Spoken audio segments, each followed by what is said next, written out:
All right. So obviously, Hellraiser is always about solving puzzles. So one puzzle in particular.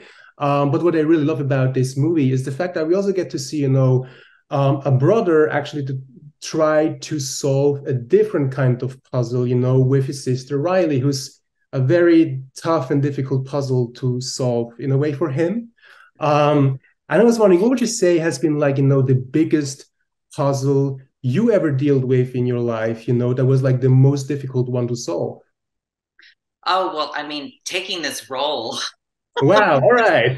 was was so like, in left field for me. I mean, I never thought that I would even book the part. I mean, I did the audition and there was a part of me that was like, I'll just do the audition, I'll have fun with it because I'm never going to book this. I Mhm. knew it was going to be an incredibly huge challenge if I did get it, and I was very scared, and that's part of me didn't even want to audition because I think that I was scared of the physical commitment, the emotional commitment. I'd never done prosthetics before.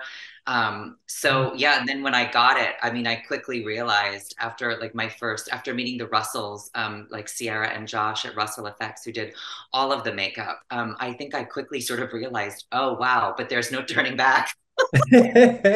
So yeah, this is the biggest sort of physical, emotional puzzle that I've had to unlock. Yeah, definitely playing the priest in Hellraiser. Wow, so awesome. So awesome. And obviously, in order to receive like your ultimate desire, you will have to complete the puzzle. And the reason why people are actually doing it and taking the risk is because they think what they want is something they cannot get on their own. So I was wondering, what would you say has been, like a huge desire you've ever had that you could have asked for? Because you thought you may not be able to get it on your own. Oh, well, I mean, it's funny. I mean, like this role is one of them. I mean, just like all kinds of different roles, like in general, just in this business. I mean, I've worked like really hard to sort of like craft a resume that is, like that reflects the the people in my life, the people around me. I mean, playing this character in this movie obviously was so, again, like out in left field. I never thought that I would even be given this kind of an opportunity. And then like with Tess Vanderberg on the L Word, I mean, playing, like a sober, like in recovery, alcoholic bartender, with sort of Yeah. like self-destructive tendencies with a mother who's sick. That was so much fun. And then of course, Nomi on Sense8, playing this like hacker, lesbian in this amazingly committed, beautiful relationship with her partner, and then develops this psychic connection with all these people all around the world. Right. I mean, yeah, it's my desire to play all different kinds of roles, and it's Mhm. actually happening. Um, which is, yeah, I mean, obviously, I'm doing something right. Right. You're getting the puzzle right. Yes, Yeah. exactly. You're getting to the final stages. Yeah. And what I really love about the movie is the fact that we get to see a very emotional scene very early on, with Matt and her and his sister Riley. And during that fight, she goes like, "You love have something to fix so that you can feel like a big success." So obviously he is trying to save her and he wants her, to stay away from drugs and from alcohol and everything. He wants her to have a life. And in her opinion, he's like just, like the annoying brother that is like overprotective. So I was wondering, what would you say how difficult or tricky it can be at times, to make people understand what your real intentions are with them or for them, or even the opposite way? It's, well, first, I mean, Brandon and Odessa did such an incredible job in that scene. It's honestly one of my Oh, favorite scenes in the film. I cry every time I see that scene. There's so much depth in it. There's so much emotion in it. Um, there's oh so yeah. much like authenticity in it. And I mean, that's I think the key to getting people to understand like who you are and what you want is authenticity. I mean, if we are our authentic selves, then people believe us. It's like I think that being authentic, telling the truth, being genuine with people, it builds on itself. It builds a reputation, and then there's trust. Absolutely. So true. So true. And, you know, one of the very big topics in the movie, obviously, is making decisions, good decisions, bad decisions, decisions that are like in between, but really about decisions. And before the whole horror even begins, Riley is about to make a bad decision. It's actually Colin who's trying to stop her from doing it, and he goes like, "You're just gonna regret this later." And she knows that she might gonna regret it, but she still sticks to her decision. And obviously, when you are angry or not in full control of your emotions, obviously you might have the tendency to make a bad decision, even though you are aware of it. I'm just wondering, whenever you were in a situation like that, how did you make sure, you realize in time that the decision you're about to do might not be the best one? It's so I agree that like the theme is decisions, but I think it's more than decisions, it's consequences. And that Oh all yeah, of our decisions have consequences. And the interesting thing about like Riley, the character and her journey is that I think that part of her journey is understanding that her decisions have consequences and that our decisions don't affect only us. They affect all of the people around us, i.e., Matt, Colin, Trevor, like all of these characters, that Nora, I mean, all of her decisions, she starts to learn. And I think, I mean, I know like when I was in my 20s, I mean, I think everyone in their teens and 20s, you think you're hot shit, you think you know everything, and, you're like yeah, very yeah. short. And, Yeah, meanwhile, you don't know anything. But there are so exactly. many lessons in life that can only be learned by doing and making mistakes. So I mean, I've had instances in my life, when I was younger where people were telling me things, like, oh, don't do that or don't do this, you're going to regret it or trust me. I've been through that. You don't want to do that. But I had to learn it on my own. And then vice versa, as I got older, I Of had younger course. friends and I would say things to them like, oh, trust me, girl, you don't want to do that or listen, try, like, I've been through that. It sucks. Don't do that, whatever. And then I watched them do it.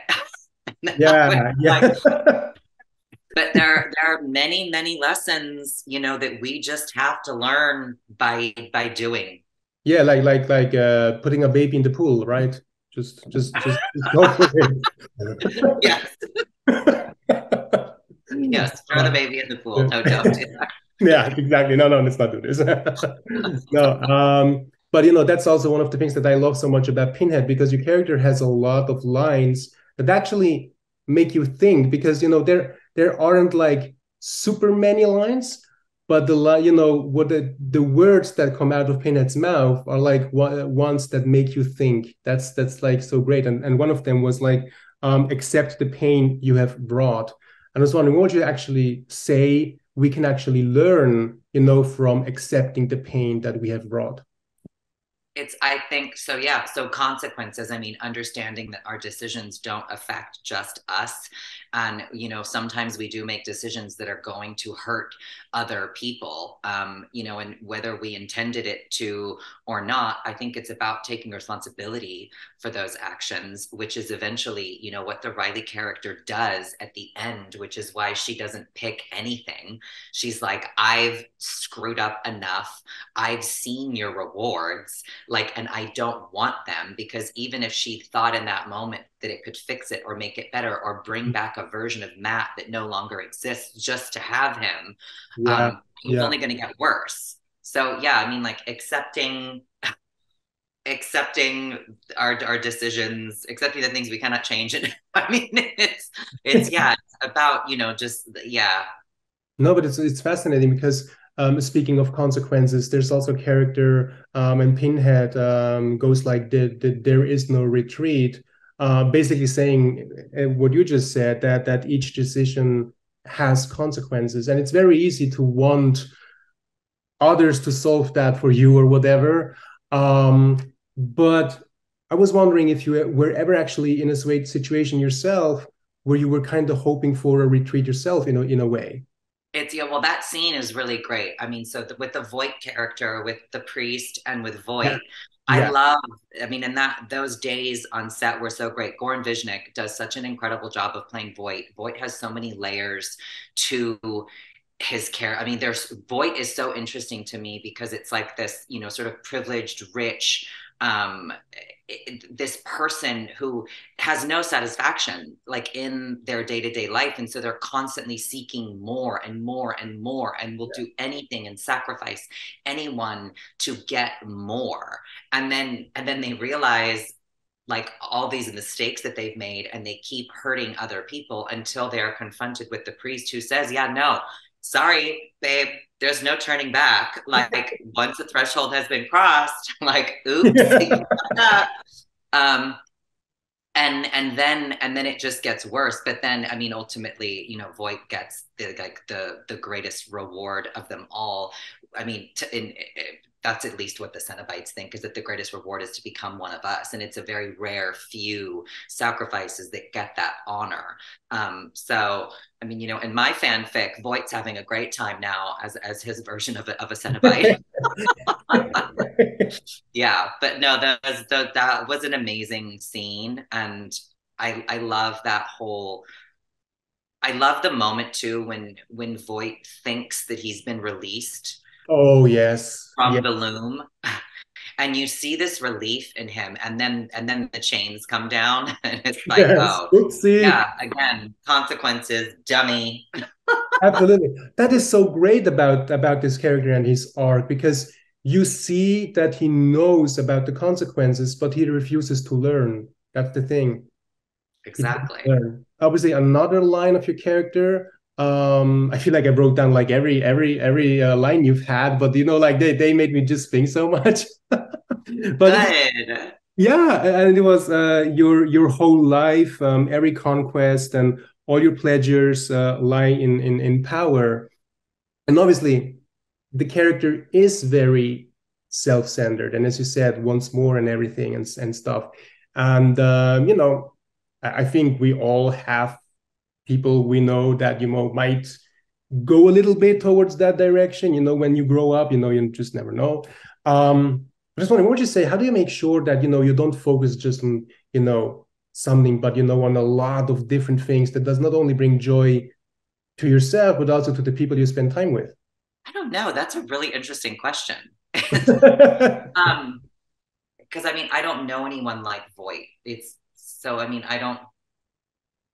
I guess, I don't know how to answer that. That's so interesting.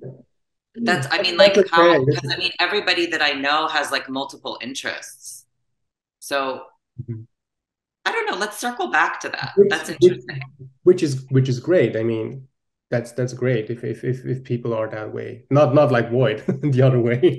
Yeah. I mean, I don't know. Do you know anyone like Voight? I don't. Yeah, maybe one or two that went a little bit towards that direction. Not as extreme as he did, but a little bit. Let's say a little bit. But my last question to you will be like, because another very interesting line is when Riley actually says, "I've done enough," and then your character responds to that and says, "Enough is a myth." And that is so interesting and fascinating at the same time. And I was wondering if you actually ever told yourself, "I've done enough," and then kind of realized that enough might be a myth indeed, in a way. Well, I mean, I have a little bit of a motto. It's it's a bit morbid, but it's pigs get fat, hogs get slaughtered. It's an old legal term. It's like take what you need, like take enough, like take just enough. Like pigs get fat, hogs get slaughtered. So it's like I've always loved that term. So that line is interesting to me too, because I think that the priest has this idea. The Cenobites in general are trying to coerce people into thinking that Mhm. there's always something better, there's Yeah, always more, there's always another level. That's why the addiction of playing with the puzzle box and unlocking the next step. It's They don't want you to stop, they want you to keep going. And yeah, so I think it's smart of Riley. She's finally gotten to a place, like we're in that moment in the film on the bridge, she's getting to a place where she's starting to realize, like, I've done enough, like I have to stop, which yeah. is why she's going to throw it off the bridge, because she's like, I have to stop this now. So I think, yeah, I mean, it's important. I think it's hard, in life, to I mean, the addiction piece of it is so interesting, especially in our society. I mean, there are so many addictions that people can have. I mean, shopping, gambling, alcohol, drugs, all of those things. It's like when is enough? But the line that the priest says, enough is a myth. I mean, that's not true. I mean, that's just the priest, like, weaving their beautiful web. She's trying to get, Riley to, she's like, oh, no, no, no, no, keep going. There's more, there's better. Yes, it's very shady. Absolutely. Seriously, Jamie, I want to thank you so much for your time, for sharing your stories with me today. And what I love so much about the movies, is the fact that we really see, like this character development, with Riley, at first she doesn't want her brother and he's annoying, and he's even though he goes like, fuck off, he always wants her back because he knows, no, I want her, and it's so moving that when everything changes, then it's her who tries to save him and it's her who wants him back. And I feel like this arc throughout is just very, very emotional, and I was really into that, really. I Thank really you. mean it. I mean, the story is Riley trying to find her brother. Absolutely, seriously, yeah. And I'm not saying that just because I talked to you, but you nailed it, Espinette, really, seriously. Thank Thank you. you so much, Jamie. You have a wonderful day, and thanks again for your time today. Yeah, Dankeschön. danke dir. Tschüss. Bye, Jamie. Bye.